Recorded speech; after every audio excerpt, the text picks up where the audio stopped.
Hi, folks. Welcome to the Prepared Homestead. This is Travis. Thank you all for stopping by to watch. Some pretty serious things are going on in the news today around the world.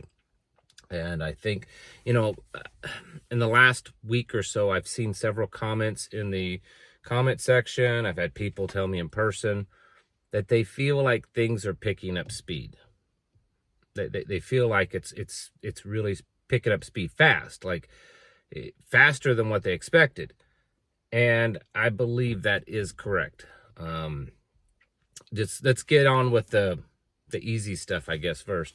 The Fed cut interest rates 0.5%, 50 points today.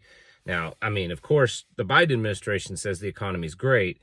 It's so great that they have to cut interest rates 0.5%, less than 2 months before the election.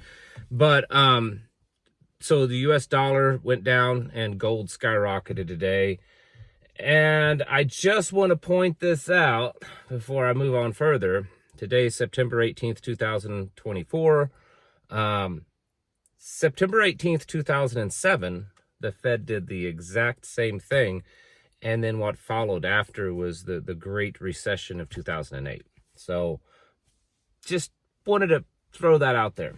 I mean, yeah, maybe it's nothing. But yeah, that's happening. The big thing, I think, in the news is more of what's going on in the Middle East.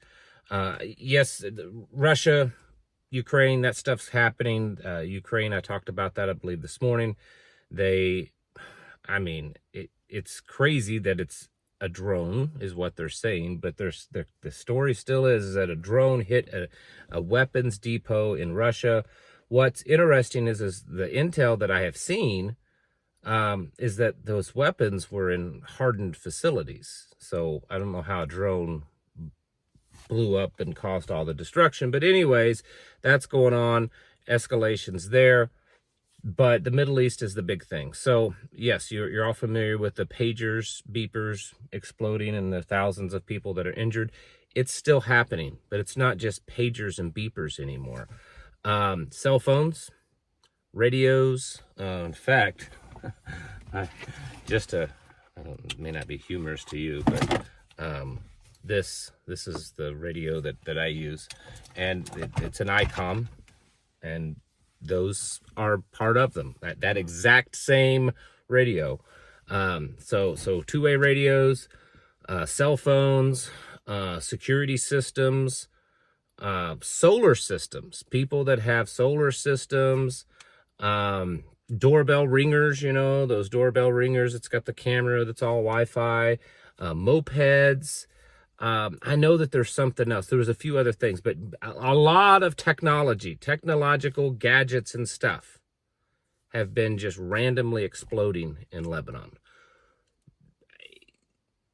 The pagers made sense. I mean, I wasn't thinking that was going to happen, but once you heard the news that, they bought them from Iran, and Iran, used this company in Taiwan to get them, but the company in Taiwan subcontracted with a company in Europe, and somehow, some way, before they made it to Lebanon, Mossad agents were able to plant the malware and these explosive devices in them. So that fits.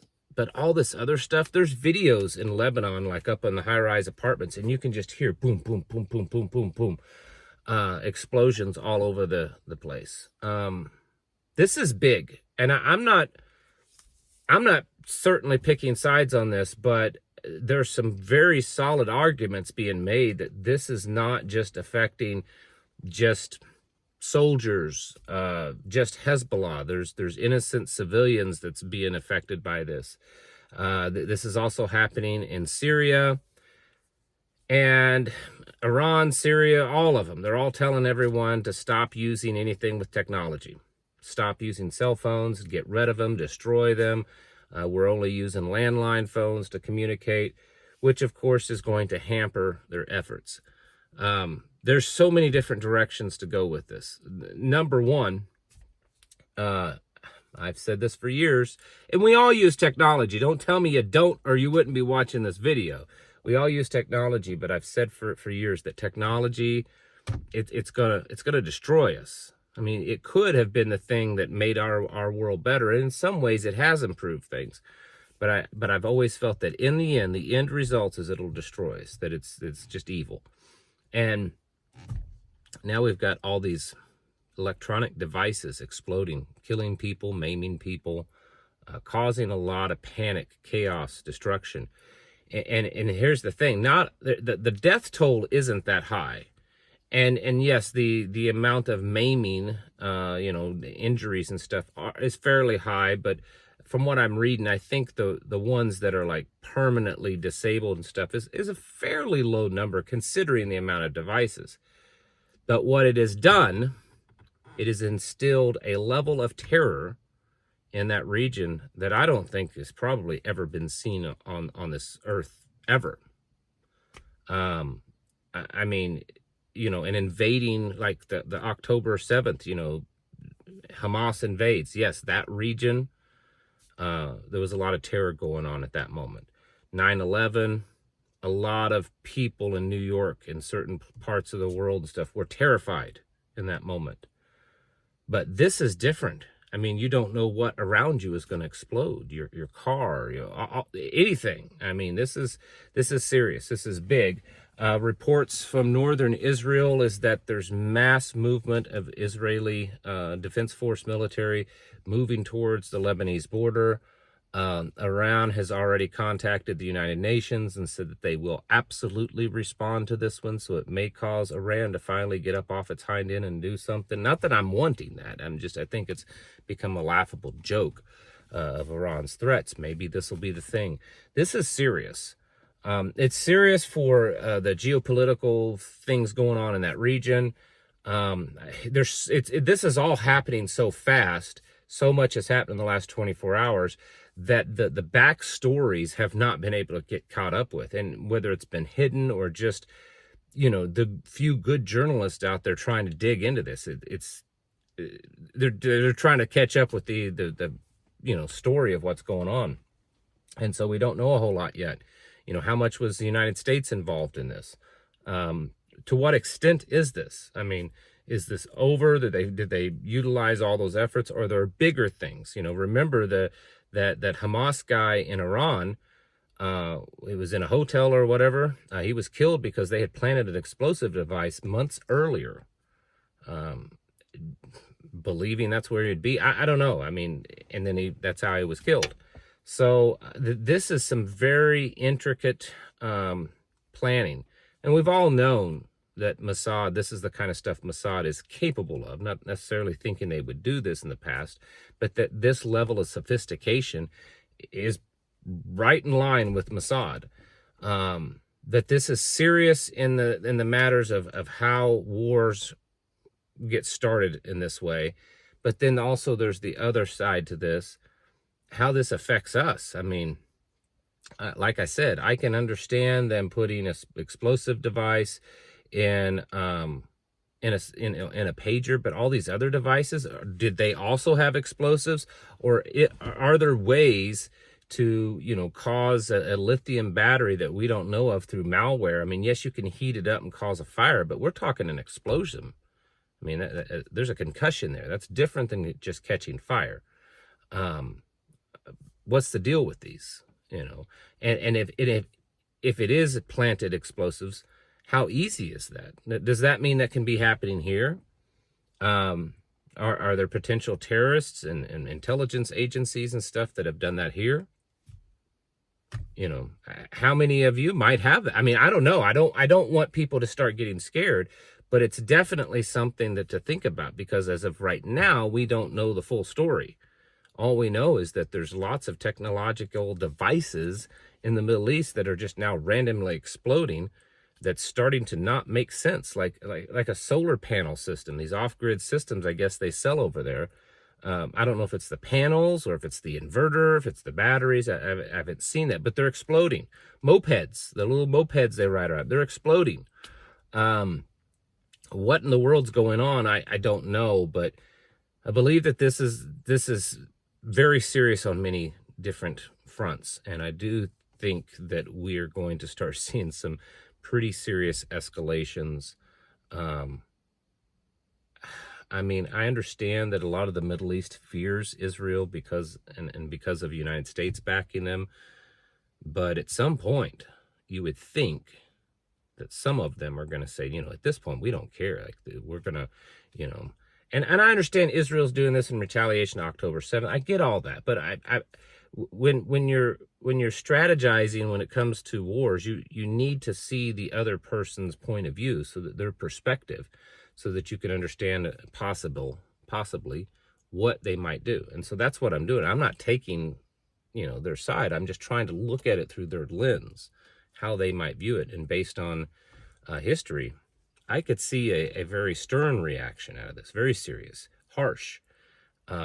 This, to me, in my opinion, seems worse than any other attacks, even what's gone on in Hamas and the assassinations and stuff. This is quite serious. And so, and then also, is this possible to be done to us? And so we should be kind of paying attention to this right now. Things are moving quick, folks. I have been telling you for at least the last 2 or 3 years that leading up to this election, things were going to start getting crazy. We're now less than 50 days out. We've got rate cuts. We've got explosions and wars in Russia. We've got things rapidly heating up in a very crazy way in the Middle East. We've got places all over the United States now that are reporting school shutdowns, university shutdowns, bomb threats, animals being eaten, and all kinds of stuff that's being reported due to the tens of millions of illegals that's been pouring in. And there are more and more, pretty much every day, if you take the time to look, of small communities. We're talking like less than 10,000, less than 5,000 population reporting that, 30, 40 of them, I personally have received reports, a town of say 1,500 people, that 40, Haitian migrants have been bussed in and dropped off. That's a significant amount for a town of say 1,500, because if towns of 1,500 elsewhere or anything like around here, because we have a few towns that are 1,500, 2,000 population, and they have, 3 or 4 cops, not on duty altogether. I'm talking about 3 or 4 cops in the whole department. The whole department. And 30, 40 people get dropped off. The grocery stores can't handle that much more. The medical clinics, the utility systems, the schools, they can't handle it. Even 30, 40 people. And I'm hearing stories about that happening all over the country. Whatever their plan is, and I know we know that there's a plan, we just may not know the details, but whatever it is, I tend to believe that at some point in the recent past, someone said, okay, now it's time to go to the next level.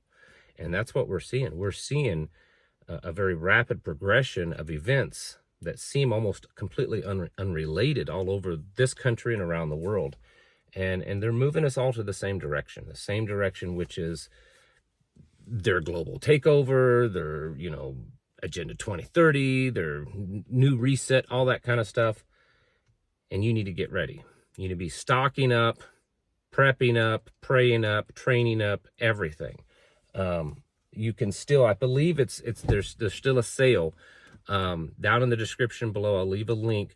Sagan Life water filters. They've got 30% off sale to the end of this month.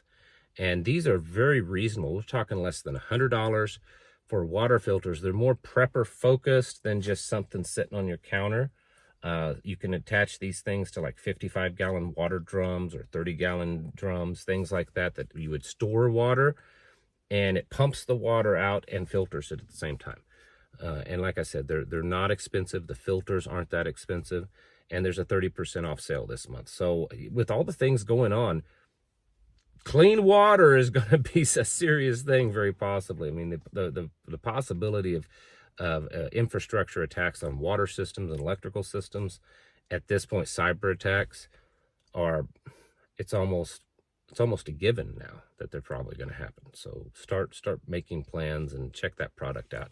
Folks, it's time to get your houses in order and prepare yourselves mentally, physically, and spiritually. Thanks for watching. Catch you in the next video.